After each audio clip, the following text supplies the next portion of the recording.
Со македонска песна во душата и со родните огништа во срцето, 30 државјани на Турција го играа македонско торо во срцето на Делчево. Носталгијата по родниот крај и врските со соседите и пријателите повторно ја врати во детството и 69 годишната Емина, која е родена Делчевка. Тука сам родена у Делчево, 7 оделение заврших, па после си појдов на Турција, тамо се омажих, деца се там родив. Секога сакам тука да дојда, да се вида родното место. Македонскиот јазик не го заборавила, а сега јазикот од родната грудка го говорат и незините деца.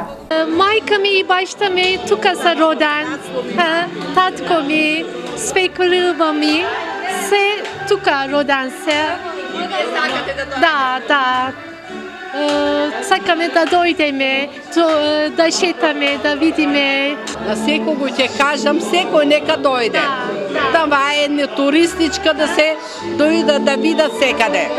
Некои се враќаат по прв пат по повеќе од половина век на родното огниште, но доаѓаат и нивните деца да ја запознаат Македонија. Со таа култура пораснали сме и за това е интересно и не сме заборали турско култура, ама иште татко ми, они думат македонски, мајка ми думат, мајка ми од Звегор, бајшта ми од тука, од Делчево. Врските кои се создавале во минатото се толку силни, што се пренесуваат и на потомството. Па врските фактички се стекнени поодамна за тие родители наши и нивните родители. Желбата кај нив значи ја има за да се вратат тука на старите огништа. Највеќе гледам дека е пренесено тоа и на младите повеќето сакаат да дојдат. Многу сака Македонија, Турција. Зашо? Измир 3 милиона македонски има. Да, моја мајка ми и Штип родан, а тато Стамер родан.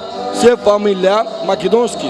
Делчево, тогашно Царево село, било 90% населено со турци, а во 50-тите и 60-тите години неофицијалните податоци зборуваат дека над 2000 делчевски турци ги напуштиле родните огништа и заминале за Измир, па се испразниле цели села во Делчевско. Спомените од детството и љубовта кон Македонија ја создаде и првата организирана тура на македонски турци кои деновиве туристички ја запознаваат со време на Македонија.